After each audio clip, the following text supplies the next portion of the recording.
अस्सलामु अलैकुम वरहमतुल्लाहि वबरकातुहू। उम्मीद है आप सब खैरियत, तंदुरुस्ती और आफियत के साथ होंगे। आप देख रहे हैं JJC बाई सर जवाद। आज के लेक्चर वीडियो बड़ी ही कीमती है फर्स्ट ईयर वालों के लिए, क्योंकि इसमें मैं आपको करवाने जा रहा हूँ वो चीज़ जिसका इंतज़ार था काफ़ी सारे स्टूडेंट्स को, और वो होने जा रहे हैं जनाब मॉडल पेपर सॉल्व।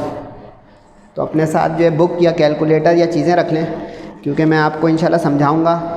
न्यूमेरिकल्स और थ्योरी लेक्चर्स में से भी आप ले सकते हैं, नोट्स भी कर सकते हैं, वो मैं बीच में आपको रेफ़र कर दूंगा कि जो मॉडल पेपर आया है उसमें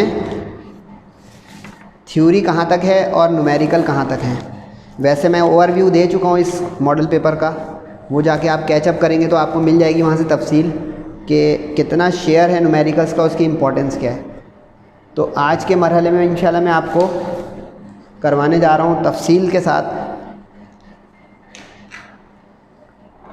न्यूमेरिकल्स। शुरू के जो ये 5 पार्ट हैं 1 2 3 4 5, इसको मैं आपको बता दूँ, ये जो हैं ये थ्योरी है। मदद कर देता हूँ मैं आप लोगों की। एस्केप वेलोसिटी का सवाल चैप्टर नंबर 5 में मिल जाएगा आपको। पास्कल्स लॉ का सवाल चैप्टर नंबर 6 में मिल जाएगा फ्लूइड स्टैटिक्स में। पोटेंशियल ग्रेडियंट इलेक्ट्रिक इंटेंसिटी का सवाल मिल जाएगा आपको चैप्टर नंबर 8 इलेक्ट्रिक फील्ड्स में। Energy stored in a capacitor मिल जाएगा आपको चैप्टर नंबर 9 कैपेसिटर्स में। Kirchhoff law first second law ये आपको मिल जाएगा DC सर्किट चैप्टर 10 में। 5 पार्ट हो गए आपके थ्योरी के। अब बाकी जो 9 पार्ट हैं ये न्यूमेरिकल्स हैं कंटिन्यूटी में। इसको भी आप न्यूमेरिकल कह सकते हैं डायमेंशन वाले सवाल को, क्योंकि इट टेक्स ब्रेन। बाकी प्योर न्यूमेरिकल हैं, कैलकुलेटर इस्तेमाल होंगे। तो ये देखिएगा सेक्शन C एंड में इंशाल्लाह मैं आपको ब्रीफ कर दूंगा कि किस किस चैप्टर के हैं। आप गो थ्रू कर सकते हैं किसी भी लेक्चर वीडियो को, या अपनी पसंद से अगर आपने कहीं कोचिंग या नोट्स लिए हुए तो वहाँ से रेफरेंस दे दिए, इसलिए कि आपका टाइम बच सकता है कि ये टॉपिक्स अगर आप मुझे रिस्पांस देंगे और दुआएं देंगे तो आप मुझे फीडबैक दीजिएगा। एंड में व्हाट्सएप नंबर दूंगा कि सर ये थ्योरी के 5 टॉपिक एक जगह आप एक वीडियो में जो है लिंक कर दें तो मज़ा ही आ जाएगा। तो इसके लिए लेकिन आप लोग मुझे बोलेंगे तो होगा, सही है। अब है कम टू बिज़नेस। थोड़ा टाइम भी लूँगा, और जहाँ जहाँ ऐसे न्यूमेरिकल होंगे जो बुक के होंगे एक्सरसाइज के, वो मैं कहूँगा कि जाके मेरे लेक्चर वीडियो से तफसील ले लें, और जो बुक की सॉल्व एग्जाम्पल्स वगैरह हैं उसको मैं कहूँगा कि मेरे साथ चेक इट आउट करें। ओके, तो जनाब ये है क्वेश्चन नंबर 2 का 6 पार्ट।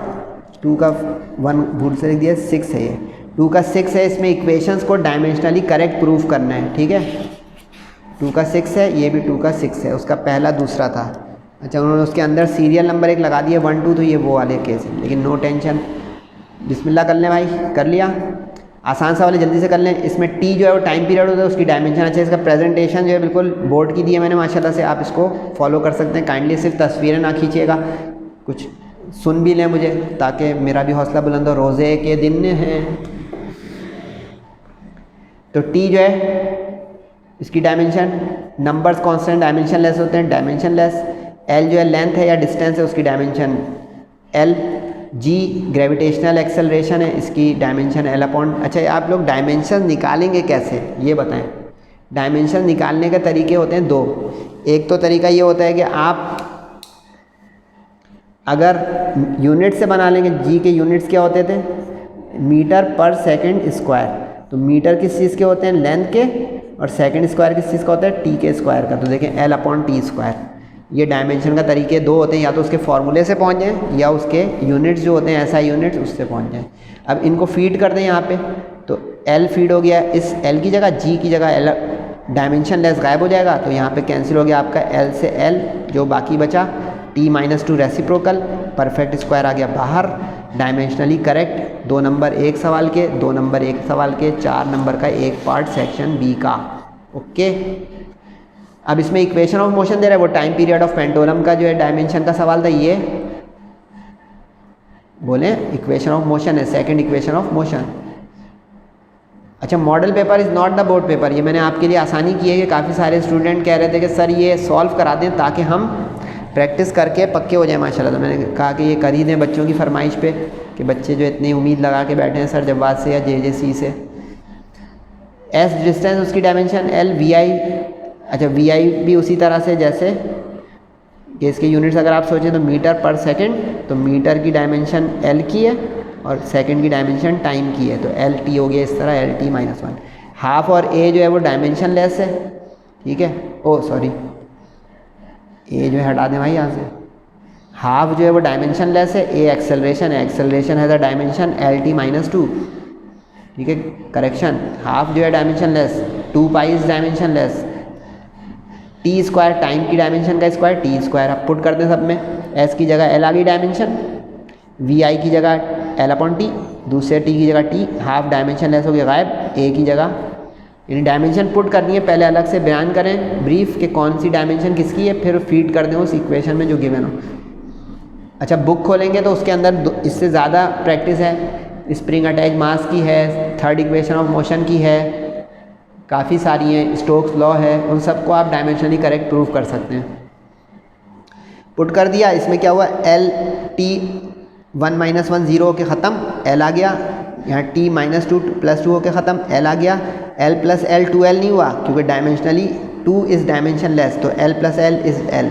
ये सिंपल मैथ्स ही चल रही है, डायमेंशन चल रही है। जैसे अभी यहाँ पे हाफ इज़ डायमेंशन लेस, तो यहाँ पे L + L is 2L but 2 is dimension less, therefore L + L has dimension L, लिख भी दिया डायमेंशनली, तो therefore this equation of motion that is second equation of motion is dimensionally correct.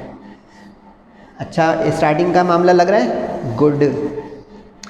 अच्छा जनाब, ये जो 2 का 7 है ये बुक की सॉल्व एग्जाम्पल है, लेकिन एक चीज़ बता दूँ, make it very clear, presentation book से मत लीजिएगा। बुक वाले वर्क एग्जाम्पल में सिर्फ आइडियाज़ देते हैं, आंसर देते हैं, सॉल्यूशन स्टेप्स बहुत हिडन होते हैं उसमें। तो मेक इट वेरी श्योर कि अगर आपको कोई टीचर यूँ बोलते कि बेटा ये फ़लाँ बुक की एग्जाम्पल है कर लें, तो ज़रा उससे कहेंगे भाई उसको सॉल्यूशन के स्टेप्स भी दिखा दें मुझे काइंडली। तो ये देखें मैं दिखा रहा हूँ, बाकी आपके ऊपर है, आप मुझे फॉलो करें या ना करें। ये है जनाब मंजरनामा के, ये चैप्टर नंबर 1 का सवाल हो गया न्यूमेरिकल का, ये टर्टल वाला जो है ये चैप्टर नंबर बोलें 2 का हो गया, chapter number 2 that is statics. इसमें ये वो कह रहा है कि एक टर्टल है, बेचारा टर्टल, वो चलना शुरू हो गया, बड़े मुश्किल से चलता है अगर आपने देखा हो, लेकिन चलना शुरू हो गया। चलिए भाई वक्त ज़ाया नहीं करते हैं। वो कह रहे हैं 25 डिग्री पर वो चलना शुरू हो गया एक ओरिजिन से, तो अब 25 डिग्री पे अगर चल रहा है तो लाजमी है कि वो भाई आगे बढ़ता जाएगा। तो आगे जब बढ़ता जाएगा तो बताएं क्या होगा, एक्स पे उसका फासला हो जाएगा और वाई पे उसका फासला हो जाएगा, ठीक है। यही सवाल है, समझ में आ गया।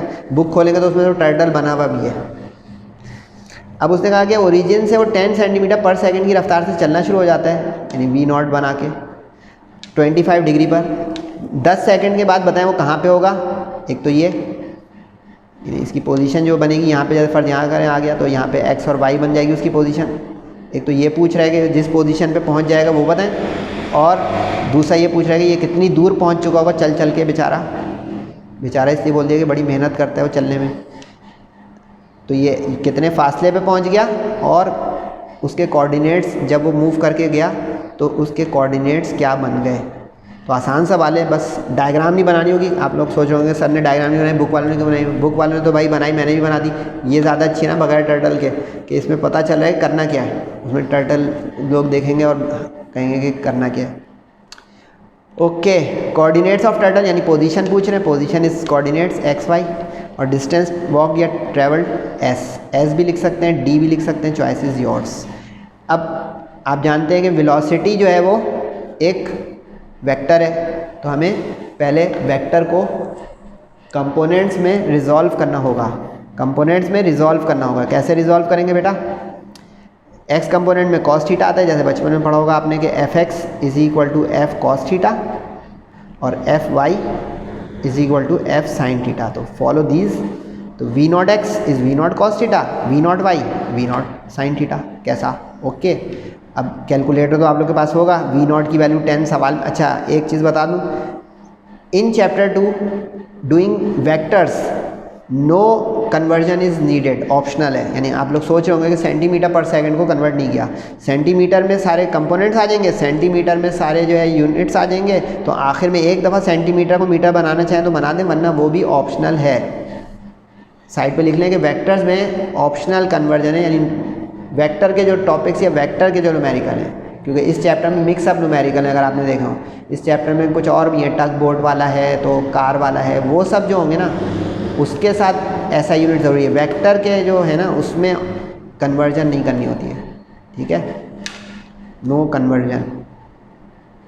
कर भी देंगे तो गलती नहीं है, लेकिन टाइम और दिमाग बचाए ना, जब टीचर एक बता रहे कि इसके नंबर नहीं हैं, बस प्रैक्टिस ये चीज़ें पक्की करा देती कि अच्छा इसके नंबर नहीं, कर लेते हैं। तो कैलकुलेटर चलाएं, cos 25 कैलकुलेटर से चलाएंगे या खुद मैं करूं? आप लोग कर लेंगे ना बेटा, टाइम बचाएं जल्दी से। cos of 25 आ गया भाई, 3 डेसिमल तक लेने की आदत डालें, फिर sin of 25 3 डेसिमल तक लेने की आदत बनाएं ताकि बेस्ट आंसर टीचर के करीब आ जाए। तो ये आ गया सेंटीमीटर पर सेकंड में, क्योंकि वेलोसिटी कंपोनेंट है सेंटीमीटर पर सेकंड में, लेकिन हमें तो पोजीशन चाहिए। क्यों निकाली वेलोसिटी? क्योंकि एक फॉर्मूला हमने बचपन में पढ़ा था, v = s/t। बोले हाँ, तो अब यहाँ पे डिस्टेंस पोजीशन है तो यहाँ पे s vt हो जाएगा, तो ये देखें x हो गया vt, यानी ये x हो गया तो x के साथ v0x आ जाएगा, y हो गया तो y के साथ v0y आ जाएगा। कैसा शिकार, अच्छा है। तो ये फार्मूला मेकिंग भी कर सकते हैं आप कि ये फार्मूला कहाँ से आया भाई, बेसिक डेफिनेशन ऑफ स्पीड या वेलोसिटी से, इसलिए निकाला है ये कि अब इससे पोजीशन आ सकती है। तो अब इसको हम रख देंगे इस फार्मूले में। तो t निकला, सवाल में दिया होता 10 सेकंड के, 10 सेकंड में कितना चला गया, तो ये टाइम। अच्छा ये वैल्यूज़ मत याद कीजिएगा कभी, वो सिर्फ देखने के लिए कितने बच्चे गाइड बुक लेके गए हैं, नकल कर रहे हैं, फर्रा चला रहे हैं, सॉरी टू से, तो उसमें ये हो जाता है कि वो 10 को 15 बना दे, मैं 10 से छाप दूँ सारा, समझ रहे ना। वेलोसिटी 10 के बजाय 20 दे दे या 5 दे दे, मैं उससे कर दूँ पूरा। तो ये हाजिरी ज़रा रखिएगा, उसने वैल्यू चेंज की है देखने के लिए, टर्टल ना बदले कुछ ना बदले, लेकिन वैल्यूज़ देखने के लिए बदल देता है टीचर। अच्छा, अब डिस्टेंस या पोजीशन सेंटीमीटर में यूनिट्स, वेलोसिटी सेंटीमीटर पर सेकंड में, क्योंकि यहाँ पे सेंटीमीटर पर सेकंड था। ओके, अब दूसरा पार्ट है इसका कि डिस्टेंस बताएं जो टर्टल पहुँच गया कितना। अब अगर आपको याद हो तो ये ऐसे निकला करता था कि हमारा एक फार्मूला होता था पाइथागोरस थ्योरम का, होता था बड़ा मशहूर, अगर याद आ जाए क्या होता था वो, hypotenuse square = base square plus perpendicular square. Do you remember? अब यहाँ पे ये बेस जो है x है, परपेंडिकुलर जो है y है, और हाइपोटेन्यूज जो है वो डिस्टेंस है। Distance is hypotenuse, base x perpendicular y, x² + y² = s²। Okay हो गया। तो यहाँ पे ये स्क्वायर को हटाने के लिए रूट लग गया। रूट पहले आप ओरिजिनल लिख दें फिर रूट लगा दें, आपकी मर्जी। s लिख सकते हैं, d लिख सकते हैं, चॉइस इज योर्स। मैंने s और d दोनों लिखा, फिर एंड में s कर दिया डिस्टेंस का। x जो निकाला है और y जो निकाला है इसी मकसद से कि अब ये सेकंड पार्ट में काम आएगा। कैलकुलेटर एहतियात से चलाएगा, स्क्वायर करें ये आ जाएगा। देखना 3 डेसिमल प्लेस तक की आदत बनाए। अब बुक खोलें ज़रा, 2 लाइन में उसने इस सवाल का आंसर कर दिया है। टर्टल तो इतना बड़ा सा उसने बनाया हुआ है, सॉल्यूशन इतना छोटा सा किया हुआ है। 0 दे देगा बोर्ड का टीचर, देख लें, इस तरीके से कीजिएगा सॉल्व। ओके,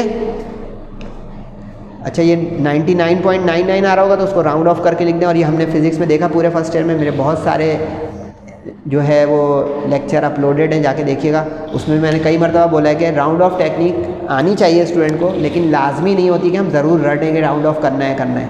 कर दें तो बेहतर है। 1 मीटर में 100 सेंटीमीटर होते हैं, तो सेंटीमीटर को मीटर देखें यहाँ पे बना दिया और करके। इज़ द डिस्टेंस ट्रेवल्ड या walked by turtle in 10 seconds from origin. अच्छी स्टार्टिंग चल रही है, गुड। 9 न्यूमेरिकल है बेटा, 2 हुए हैं अभी। थक गए? रोज़ा मुझे नहीं लग रहा, आपको लग रहा है? मेहनत कर रहा हूँ मैं, आप भी करें। गोल्फ क्लब, अच्छा अब ये बताऊँ ये कहाँ से आया सवाल, बच्चा इसको ढूंढेगा। ये बुक की सॉल्व एग्जाम्पल है, ये बुक की सॉल्व एग्जाम्पल है, सही है, नोट कर रहे हैं भाई, ये बुक की सॉल्व एग्जाम्पल है। ये जो है ना ये सेल्फ असेसमेंट है, बीच बीच में सेल्फ असेसमेंट भी है बुक में। ये सेल्फ असेसमेंट से दिया है उसने ये वाला सवाल, गोल्फ वाला। लेकिन देख रहे सर आपको करवा रहे हैं। अ golf club exerts an average force average force दी हुई है, एफ लिख दिया, एवरेज का ए भी लिख दिया। 0.02 सेकेंड्स के लिए ये इम्पल्स है। अगर आपको याद हो इम्पल्स, रैकेट हम लोग जो टेनिस खेलते हैं उसमें इम्पल्स आता है, कोई चीज़ कोलाइड करते हैं दो बॉल्स उसमें इम्पल्स आता है, यानी for a very small interval of time bodies come in contact, that is impulse. आगे वो कह रहा है कि बॉल जो उसकी इनिशियल वेलोसिटी 40 थी, फाइनली वो बढ़कर 60 हो गई, तो बताएं कितनी इम्पल्स एक्सर्ट हो रही है। एक चीज़ बता दूं, इसमें ये शो पीस से इस्तेमाल नहीं होगा, क्योंकि impulse is the change in momentum, linear momentum, सही है। And linear momentum is the product of average force and time, because average force is the rate change of momentum. ठीक है जनाब, तो change in momentum is the product of these two cross multiply. ठीक, अब देखें average force is given 800 put किया, time interval for a very small interval 0.02 put किया, कुछ भी कन्वर्जन नहीं है क्योंकि टाइम सेकंड में दिया हुआ है और फोर्स न्यूटन में, तो मल्टीप्लाई किया फोर्स न्यूटन में, टाइम सेकंड में, तो इसके यूनिट्स हो गए न्यूटन सेकंड, न्यूटन सेकंड। अब आप सोचेंगे ये कब लगता, अगर आप लोगों ने इसी के अगले पेज पर एक सॉल्व एग्जाम्पल है जिस पे ये सेल्फ असेसमेंट है, दिखा दूं क्या? चलो दिखा देते हैं। सर क्या छुपाएंगे आपसे भाई, सर जो है मेहनत करा रहे हैं। ये भाई पेज नंबर 63 पर ये वाला सेल्फ असेसमेंट है, और ये रहा, देखिए मेरे रैकेट भी बना हुआ है, और ये जो है ना ये वाला जो अगर आपने किया हो हॉकी पक वाला, पेज नंबर 62 और वो पेज नंबर 61, पहले मैंने 63 बोल दिया, सॉरी 61 और 62। ये जो है ना इसमें देखें वेलोसिटी की ज़रूरत पड़ेगी, क्योंकि उसमें वो उसमें वो जो ऐसा पूछ रहा है जिसमें मास गिवन है, क्योंकि देखिए मोमेंटम होता है मास इनटू वेलोसिटी, इसमें जब मास है ही नहीं तो मोमेंटम के अंदर मास रख के करूँगा क्या, क्योंकि मास है ही नहीं और मोमेंटम निकल ही नहीं सकता, तो उसके बदले सिर्फ फोर्स इनटू दो। सही क्या समझा रहे हैं? समझा ये रहा हूँ कि इसमें वेलोसिटी का इस्तेमाल नहीं होगा, उसके बगैर हो जाएगा ये न्यूमेरिकल। ओके, ठंडे गर्म न्यूमेरिकल है, कितना छोटा सा न्यूमेरिकल है, 4 मार्क्स हैं, दुआ करें आ जाए। लेकिन बच्चों का ध्यान नहीं जा रहा होगा ये कहाँ से आए, क्योंकि लोग ढूंढते हैं आमतौर पे एक्सरसाइज में क्वेश्चंस। ठीक है जनाब, स्पेस स्टेशन ऑर्बिटल वेलोसिटी, ये आगे जनाब भाई चैप्टर नंबर 4 का सवाल, ये था चैप्टर नंबर 3 का, ये आ गया चैप्टर नंबर 4 का। अच्छा, इम्तिहान में ज़रूरी है कि तरतीब में चैप्टर चलें, मॉडल पेपर में उसने तरतीब में दे दिया है, शफल कर सकता है वो, और देख रहे ऊपर सारी लाइन से थ्योरी लाइन से न्यूमेरिकल है, मिक्सअप हो जाएगा बोर्ड में। एक इंटरनेशनल स्पेस स्टेशन है जो ऑर्बिट कर रहा है ज़मीन को, जिस हाइट पे कर रहा है वो 400 kilometre from the surface of earth. Orbital velocity पूछ रहा है उस स्पेस स्टेशन की। पहले इसमें आपको एक चीज़ जो है, इसमें आपको एक चीज़ पक्की करनी होगी, और वो चीज़ पक्की ये करनी होगी, वो चीज़ पक्की ये करनी होगी आप लोगों को कि जो ज़मीन होती है ना, अर्थ के सेंटर से कोई भी चीज़ मेजर होती है, यानी कि आप अर्थ से ऊपर किसी पॉइंट पे हैं, यानी ये स्पेस स्टेशन है और ये अर्थ है, तो ये अर्थ जो है उसका अपना भी रेडियस हो जाएगा, साइज़ हो जाएगा, बोले हाँ। ये उसके ऊपर एक हाइट है जिस पे वो स्पेस स्टेशन मौजूद है, बोले हाँ। तो अब हमें ये देखना पड़ेगा कि ज़मीन के सेंटर से कितनी दूरी पर है, that is total R, which is the sum of these two, R E radius of earth and height above altitude above the surface of the earth. Got it. उसके बाद तो आपको पता ही है ऑर्बिटल वेलोसिटी का फॉर्मूला G_m_e/r। सिर्फ इसमें ये बारीकी आई कि टोटल डिस्टेंस निकालेंगे वो यहाँ पुट होगा, अगर आपने यहाँ रेडियस ऑफ अर्थ रख दिया तो भी गलत, और अगर ये जो दिया हुआ है उसने 400 किलोमीटर एल्टीट्यूड वाला, हाइट वाला, एल्टीट्यूड इज कॉल्ड हाइट, तो भी गलत। सही है, बस ये बारीकी आ गई तो ये सवाल हो गया पुट एंड गेट का। हाइट जो दी हुई है h, इसको किलोमीटर, अच्छा ऐसा यूनिट यहाँ पे बनाना है ताकि वेलोसिटी मीटर पर सेकंड में आए। किलोमीटर को मीटर बनाएंगे कैसे, 1000 होता है किलोमीटर में metre, 1 kilometre has 1000 metres. Okay, तो इससे ही मीटर बन गया। रेडियस ऑफ अर्थ हमें पता है, नहीं पता है तो गिवन करेगा, गिवन नहीं करेगा तो याद करें। जैसे अब यहाँ पे आपने याद किया वाली कह देगा, गिवन नहीं है, मॉडल पेपर उठाएं उसमें गिवन नहीं है, ये हमें याद हो जाए तो अच्छा है मुश्किल वक्त के लिए। अच्छा, कुछ टीचर कहेंगे 6.4 लिख दो, yes you can round of. G 6.673 exponent -11, 9 10 में भी याद करते थे, अभी भी कर लें। इसको कहते हैं gravitational constant. Mass of the अर्थ याद कर लें। अच्छा 6 एक्सपोनेंट 24 यू कैन, ये एग्जैक्ट लिखी है मैंने प्रिसाइज वैल्यू 6.38 और 5.98। अगर आपका दिल डूब रहा है तो आप इसको 6.4 और इसको 6 लिख सकते हैं, ये प्रिसाइज एक्यूरेसी देगा। ठीक है, अब distance from the centre of the अर्थ जो मैंने समझाया, सेंटर ऑफ अर्थ से डिस्टेंस आया दिस प्लस दिस, यानी radius of the earth plus that height above the surface of the अर्थ, वो निकाल के पुट कर दें आर की जगह, जी की वैल्यू जी की जगह, M mass of the earth की जगह। एहतियात से कैलकुलेटर, मल्टीप्लाई अलग, डिवाइड अलग, स्क्वायर रूट अलग। प्रोसीजर देख लें आप बिल्कुल साफ़ सुथरा 4 मार्क्स का, कि multiply then divide then square root then final answer with result this much metre. इसको भी आप राउंड ऑफ करके 7672 लिख सकते हैं। 0.8 जो है वो 0.5 से बड़ा है तो 7672 यू कैन और करके। ऑप्शनल है ये सारे राउंड ऑफ, लेकिन कर देंगे तो भी ठीक, नहीं कर देंगे तो भी ठीक। सही जा रहा हूँ भाई? कुछ बोल भी दिया करें यार, रोज़े में तो बहुत ज़रूरी है बोल दें। सर जो है मेहनत करेंगे तभी जब आप कुछ बोलेंगे। 2 का 10 विस्कस ड्रैग आ गया, ये तो है भाई जनाब चैप्टर नंबर बोले 7। Viscous drag is chapter number 7। Okay, यानी फ्लूइड डायनेमिक्स आ गया। फ्लूइड डायनेमिक्स एक मुश्किल चैप्टर था न्यूमेरिकल्स के लिहाज से भी और थ्योरी के लिहाज से भी, फिर भी देखते हैं। अच्छा ये एक्सरसाइज का है, ये जाके आप देख लेंगे चैनल पे। अब कहेंगे हम अभी भी तो हैं चैनल पे वो उसकी वीडियो अलग होगी ना बेटा, उसमें मैंने जो है फ्लूइड डायनेमिक्स की 2 पार्ट में लेक्चर दिया होगा, पार्ट 1 में मिल जाएगा, ये देखना है तो देख लें। अच्छा वहाँ पे हो सकता है दूसरे तरीके से किया हो, यहाँ पे दूसरे तरीके से। इससे ये पता है सर जवाब रटते नहीं है, आप भी ना रटें। मतलब दूसरे तरीका मतलब एक तो ये कि टर्मिनल वेलोसिटी किसी स्फेरिकल चीज़ की होती क्या है। एक तो ये पक्का हो कि स्फेरिकल जो ऑयल ड्रॉप होता है या कोई भी स्फेरिकल बॉडी होती है उसकी टर्मिनल वेलोसिटी का फार्मूला होता है ये 2/9 r square rho g upon eta. Eta is viscosity और coefficient of viscosity, rho is the density, g is the acceleration due to gravity that is 9.8, r is the radius. ठीक है, radius millimetre से metre बन जाएगा।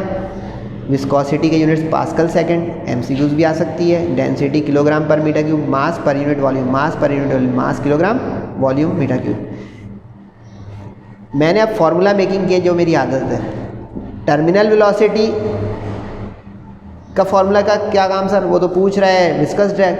तो viscous drag का formula अगर direct लगाऊंगा अटक जाएगा, क्योंकि देखिए विस्कस ड्रैग भी अननोन है, टर्मिनल वेलोसिटी भी अननोन है। तो अब चॉइस इज योर्स।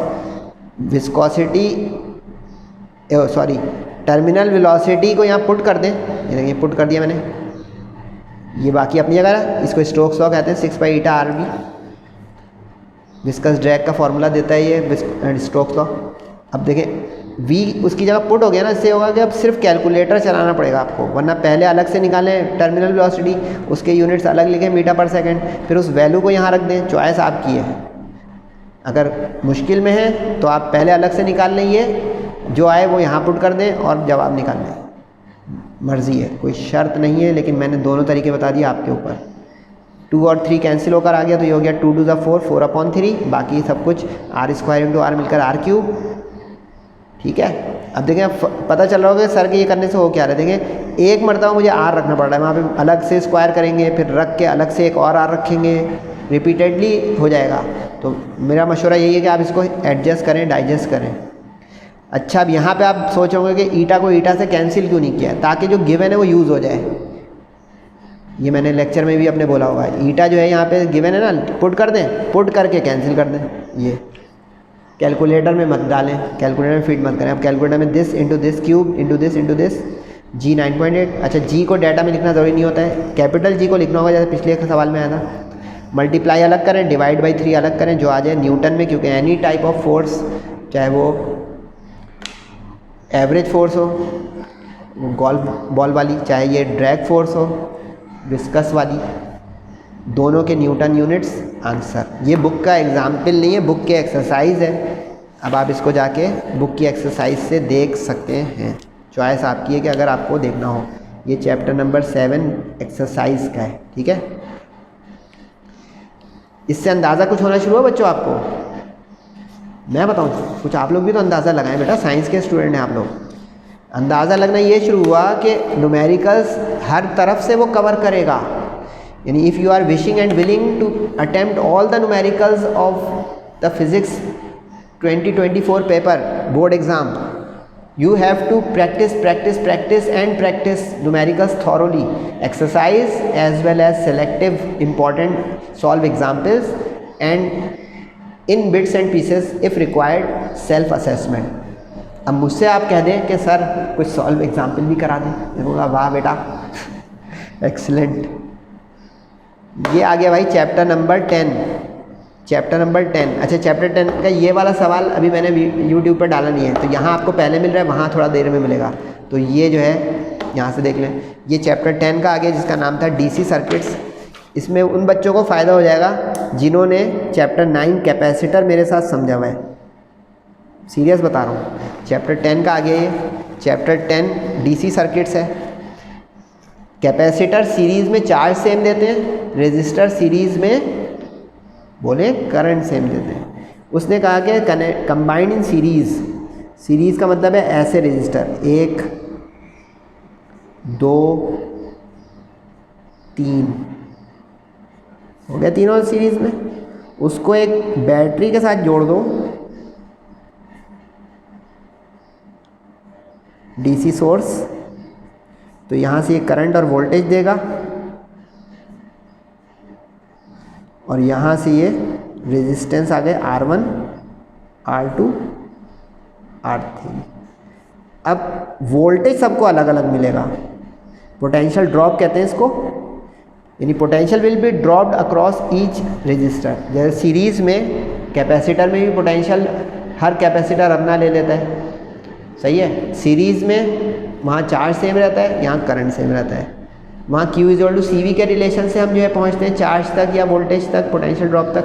यहाँ हम ओम्स लॉ की मदद लेंगे। ओके, अब ये अगर समझ में आ गया तो 1 से 2 शिकार है कि चैप्टर 9 ने चैप्टर 10 भी करवा दिया हमारा, बाकी आपकी मर्ज़ी।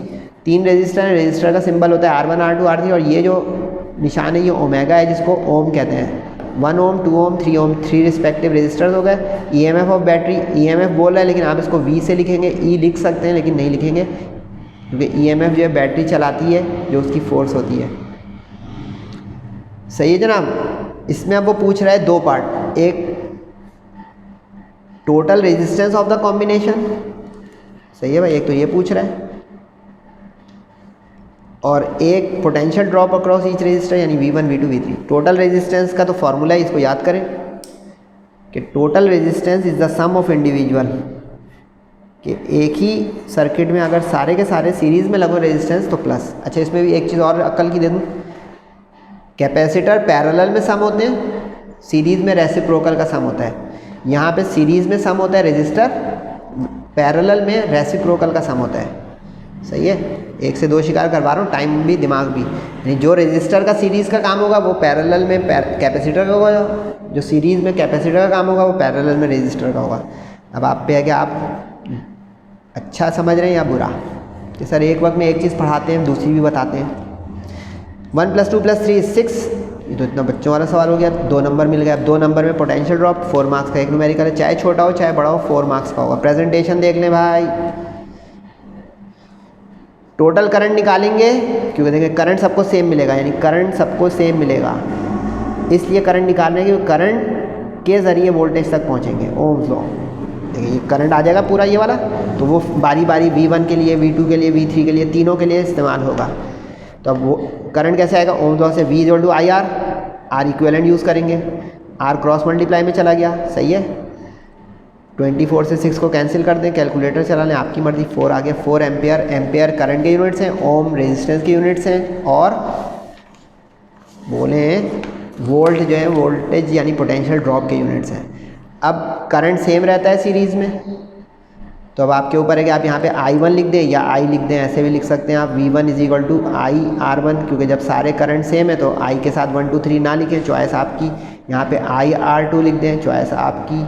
और करके ये और करके सर यूँ बोलना शुरू हो जाते हैं कि आप किस में कंफर्टेबल ज़्यादा हैं। मैं तो टीचर हूँ, देख रहे हैं आप, मैं तो फिज़िक्स में भी दिमाग खपा रहा हूँ, केमिस्ट्री में भी, मैथ्स में भी, आगे उर्दू इस्लामी हदीस सब भी, इंग्लिश आगे आ रहे हैं इंशाल्लाह। ये देखें आप कहोगे भाई तो आप स्टूडेंट हैं, आप अपना मेहनत करके आप भी एडजस्ट कर सकते हैं। सर इतनी अनहोनी बात नहीं बोलते कि एक वक्त में 2-2 बोलने लग जाते हैं। आप भी फोकस करें, रिवाइज़ करें, आप भी पक्के माशाल्लाह। 4 1 जा 4, क्योंकि करंट जो आया 4 वही पहले रजिस्टर के लिए, दूसरे रजिस्टर के लिए, क्योंकि दोनों रजिस्टर की वैल्यू आपके सामने है।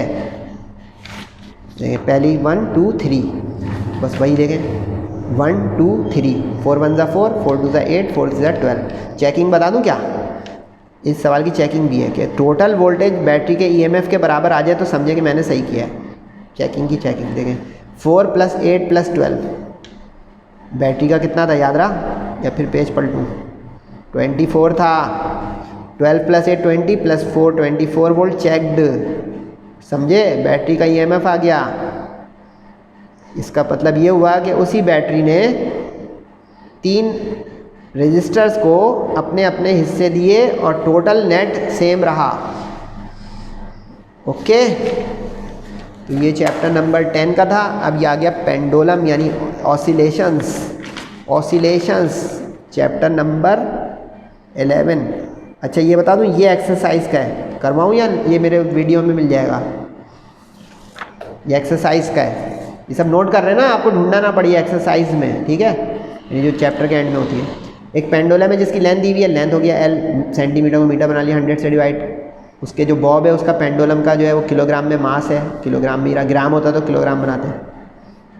किस मैकेनिकल एनर्जी से स्विंग कर रहा है, झूल रहा है, वो उसकी एनर्जी हो गई E/J के साथ, joule. Amplitude is the maximum displacement, ठीक है? एम्पलीट्यूड कहते हैं मैक्सिमम डिस्प्लेसमेंट को।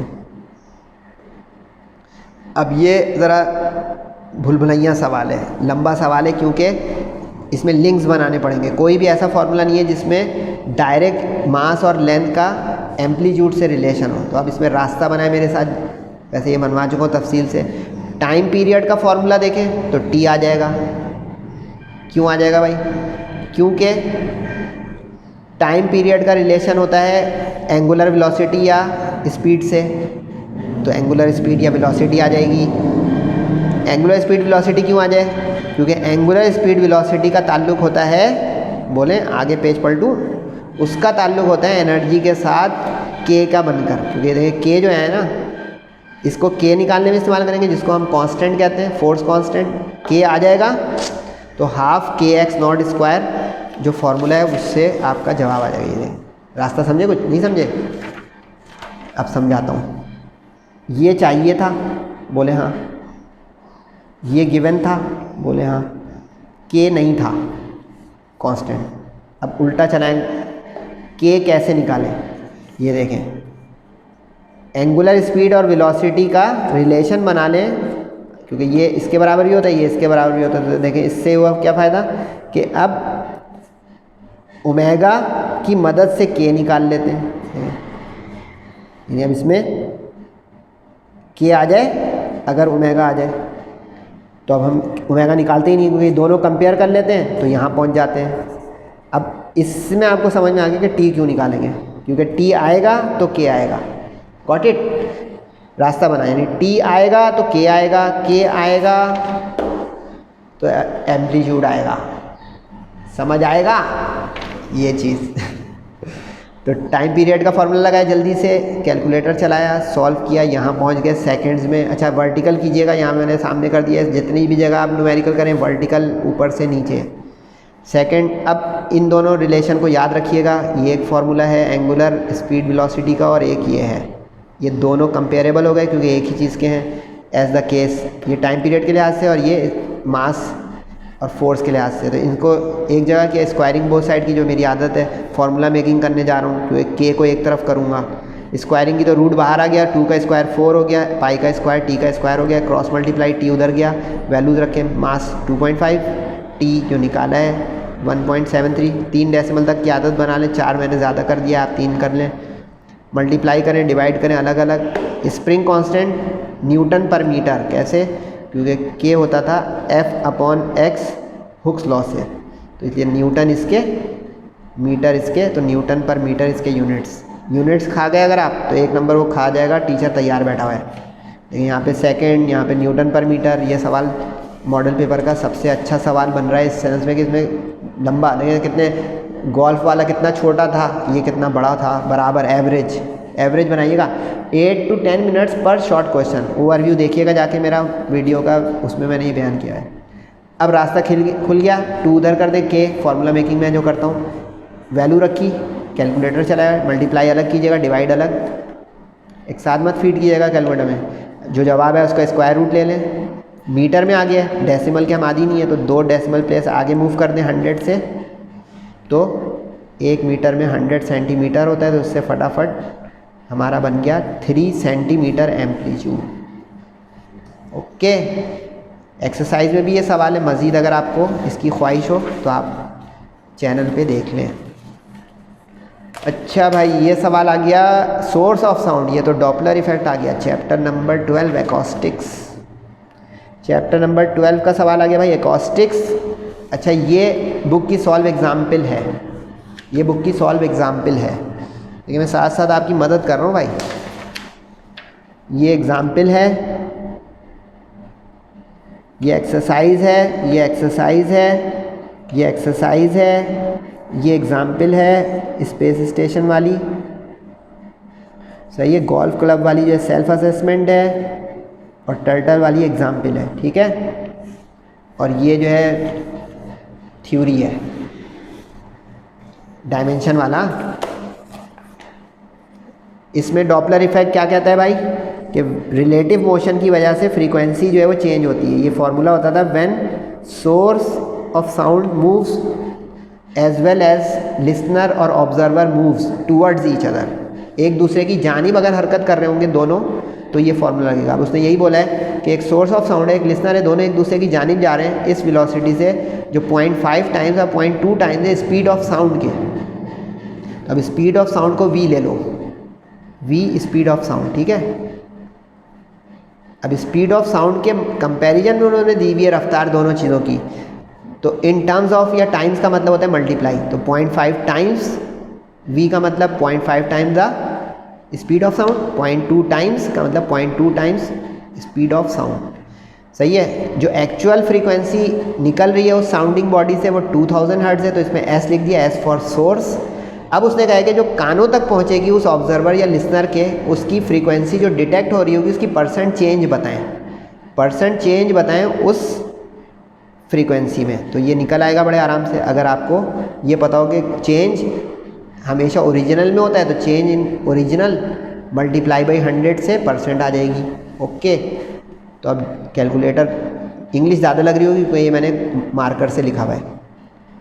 v0 रखा है 0.2 v। अच्छा, इसमें क्या लगेगा, टूवर्ड्स है तो ऊपर प्लस नीचे माइनस, अगर अवे बोल देता तो ऊपर माइनस होता नीचे प्लस। थ्योरी भी देखिएगा, 0.2 प्लस, यहाँ पे v के पीछे 1 है तो 1.2, यहाँ v के पीछे 1 है तो 1 माइनस 0.5 बचत हो गई क्योंकि v की ज़रूरत ही नहीं पड़ी। अच्छा, v की ज़रूरत कभी पड़ेगी तो 340 लीजिएगा अगर ज़रूरत पड़े। यहाँ पे इन टर्म्स ऑफ था तो v कैंसिल हो गया, अगर ना होता तो 340 मीटर पर सेकेंड स्पीड ऑफ साउंड। यहाँ रखना नहीं है, समझाने के लिए लिख रहा हूँ कि अगर कभी speed of sound in air बोल दे तो हम जो पाकिस्तान में सिंध के इलाके में लोग हैं वो इसको यूज़ करेंगे क्योंकि यहाँ बर्फ़बारी नहीं हुई, वरना एक्चुअल तो 332 है, वो 0 डिग्री पर होती है STP पर, सही है।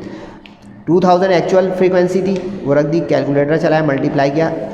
ये थोड़ी पूछ रहा है कि आप बताएं कितनी उसने डिटेक्ट की, वो कह रहे परसेंटेज कितनी फ्रीक्वेंसी उसके कानों में बढ़कर पहुंची, ज़्यादा होकर पहुंची, तो मल्टीप्लाई करेंगे तो ये तो फ्रीक्वेंसी आएगी डिटेक्टेड, ऑब्जर्व होने वाली है। O for observe, S for source. अब परसेंटेज के लिए हमें ये करना पड़ेगा जो नज़र आ रहा है आपको, कितनी दोनों की फ्रीक्वेंसी में तब्दीली आई। अच्छा, यहाँ पे 100 मत लिखें आप, यहाँ पे फॉर्मूले वाली जगह पे 100 ना लिखें, करेक्शन, ठीक है। निकालने वाली जगह पे करेंगे, this frequency is the difference of observe ज़्यादा है क्योंकि टूवर्ड्स में बढ़ती है, ये ख्याल रहे, ऑब्जर्व में बढ़ जाती है, इंक्रीज्ड। अगर आवाज़ वाला कोई जैसे आइसक्रीम ट्रॉली वाला या एम्बुलेंस वाला आपकी तरफ आ रहा होगा तो आवाज़ बढ़ती हुई इंक्रीजिंग पिच महसूस होगी, अवे जा रहा होगा तो डिक्रीजिंग पिच महसूस होगी। ओके, तो यहाँ पे इंक्रीज़ होती हुई महसूस हुई, तो इसलिए यहाँ 4800 वाले में से 2000 माइनस करेंगे, उल्टा माइनस कर देंगे तो परसेंटेज नेगेटिव आ जाएगी, बना बनाया ख़राब हो जाएगा। तो ये ख्याल रखिएगा कि ज़्यादा में से कम को माइनस करना है ताकि नेट परसेंटेज पॉजिटिव रहे। माइनस किया 2800 आ गया। बहुत कुछ कैलकुलेटर के बगैर कर लें, ये 2 0 इधर गए, 1 0 इधर गया, तो ये तो 140 ऐसे ही आ गया। 140 ऐसे ही आ गया। अगर आपको मेरा कैलकुलेटर समझ में आता है, मैं वाइट बोर्ड पे भी खड़ा होकर पढ़ाता हूँ, ये करता हूँ ना कि बच्चों कैलकुलेटर कम इस्तेमाल करो। देखो 0 0 काट दो, जो बचा 140, यानी 140 टाइम्स ज़्यादा तेज़ आवाज़ होती हुई महसूस होगी विद रिस्पेक्ट टू लिसनर, जो लिखा हुआ था। यानी मेरे कानों में अगर मैं लिसनर हूँ तो परसेंटेज 140 टाइम्स ज़्यादा हो जाएगी। देख रहे हैं, सॉल्व एग्जाम्पल भी आपके पास जा रही है जेजेसी के थ्रू। तो अब इसके बाद आखिरी न्यूमेरिकल है, काइंडली कुछ मुझे फेवर दे दें आप लोग। वैसे तो माशाल्लाह दे रहे हैं, मैं देख रहा हूँ कि आप लोग जो है वो पसंद कर रहे हैं जेजेसी को, और सर जवाब को करें ना करें। ये आ गया भाई जनाब चैप्टर नंबर 13 फिज़िकल ऑप्टिक्स, और ये भी है बुक की एग्ज़ाम्पल। लेकिन एग्ज़ाम्पल में भी रीमेक है भाई, एग्ज़ाम्पल रीमेक, अंदर की बातें बता रहा हूँ, बुक खोल के देख लें। रीमेक का मतलब है कि वो एग्ज़ाम्पल को भी उसने ट्विस्ट किया है, यानी कोई बुक लेके चला जाएगा ना तो भी नहीं छाप सकेगा, इस एग्ज़ाम्पल में उसने चेंजेस कर दिए हैं, ठीक है। और ये गलती है, इस मॉडल पेपर में करेक्शन कर लीजिएगा।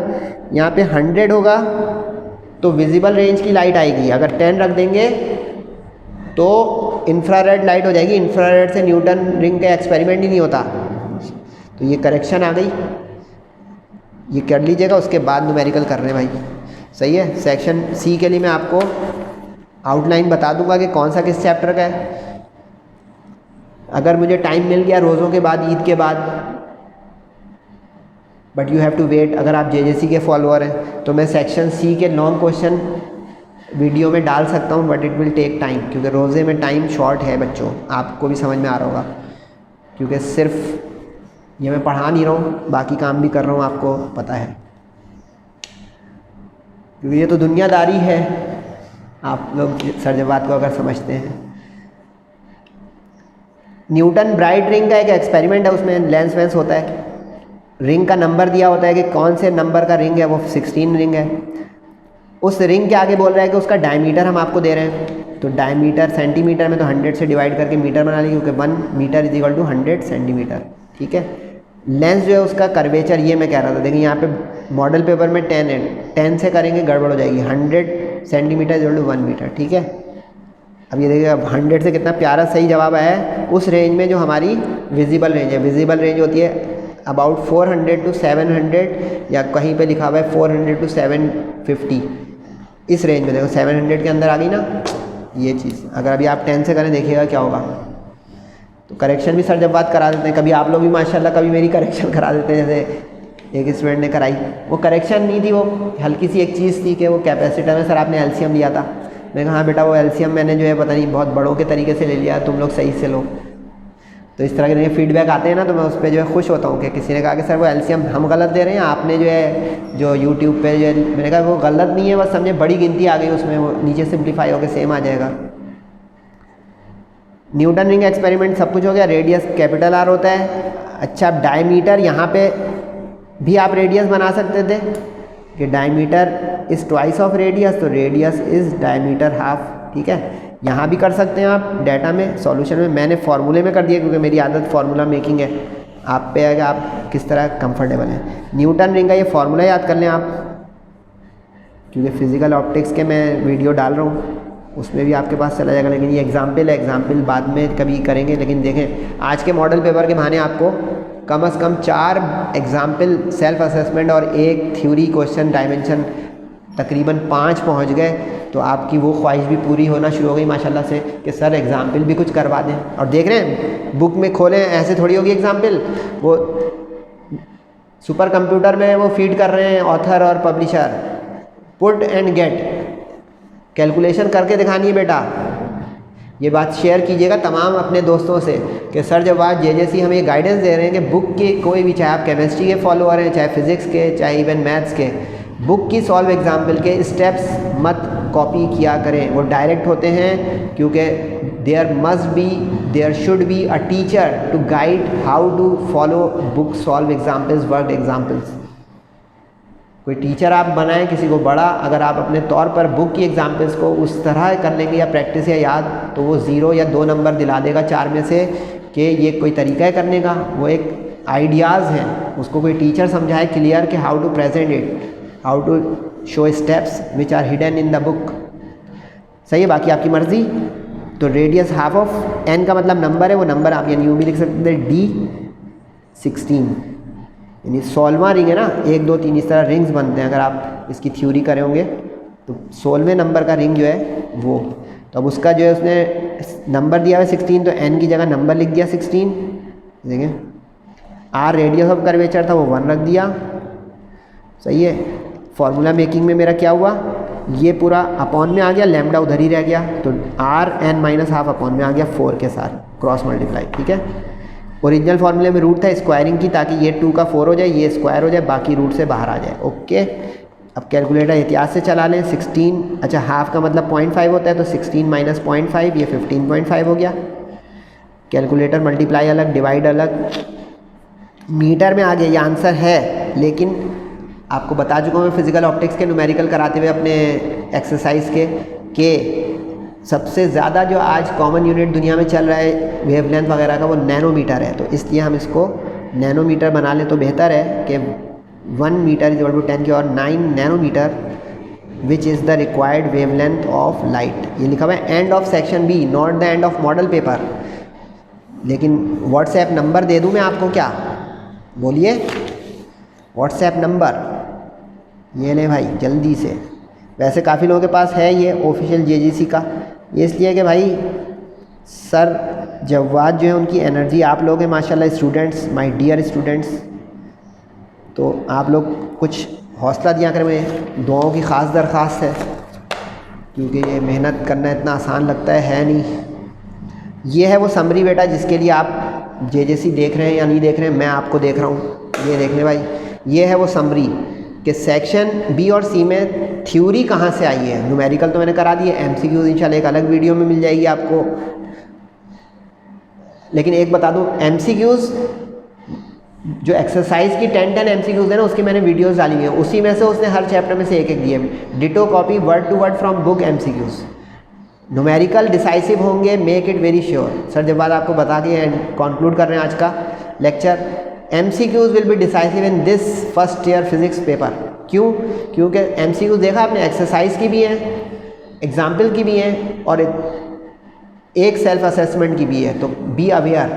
थ्योरी तो मैं आपको इम्पॉर्टेंट दे चुका हूँ, गैस पेपर उसका घोटा लगाएं, और उस गैस पेपर पर जाके देखिए सारे टकरा रहे हैं माशाल्लाह मेरे सवाल लॉन्ग और शॉर्ट। लेकिन मैं मशवरा दिया है कि न्यूमेरिकल पे हैवी हैंड रखें और काम करें। चैप्टर 2 का उसने लॉन्ग दिया है, 7 का लॉन्ग दिया। अच्छा, ये कॉम्बिनेशन इज़ नॉट ऑर्डर्ड, ये ज़रूरी नहीं है कि बोर्ड में 8 के साथ वो 11 का कॉम्बिनेशन बनाए, 12 के साथ 13 का शफल हो सकता है। मेक इट श्योर कि 12 के साथ वो 7 जोड़ दे, 13 के साथ 2 जोड़ दे। ये मत समझिएगा कि ये पेयरिंग स्कीम है solid, no pairing scheme, this may be shuffle. ये था भाई पोजीशन वेक्टर और रेक्टेंगुलर कंपोनेंट्स का, ये आ गया भाई आपका चैप्टर 2 का। बर्नौलीज़ का ये आ गया फ्लूइड डायनेमिक्स का चैप्टर 7 का। तो ये देखें आगे भाई 2 और 7 का कॉम्बिनेशन। इलेक्ट्रिक डाइपोल, ये चैप्टर नंबर 8 इलेक्ट्रिक फील्ड्स का आ गया। स्टेशनरी वेव्स, ये जनाब चैप्टर नंबर बोलें ऑसिलेशंस का 11 का आ गया। 8 और 11 का कॉम्बिनेशन बन गया ये रहा। और सिंपल हार्मोनिक मोशन, ये चैप्टर नंबर 12 है एकॉस्टिक्स। और ये आ गया 13 का physical optics Young's double slit. That concludes today's lecture. बहुत इम्पॉर्टेंट बात थी ये, अगर समझ में आ जाए। दुआओं की दरख्वास्त है, फीडबैक दीजिएगा, रोज़े और इबादत करते रहें, अल्लाह ताला का शुक्र अदा करते रहें, और सबका ख्याल रखें। अस्सलामु अलैकुम व रहमतुल्लाहि व बरकातुहू।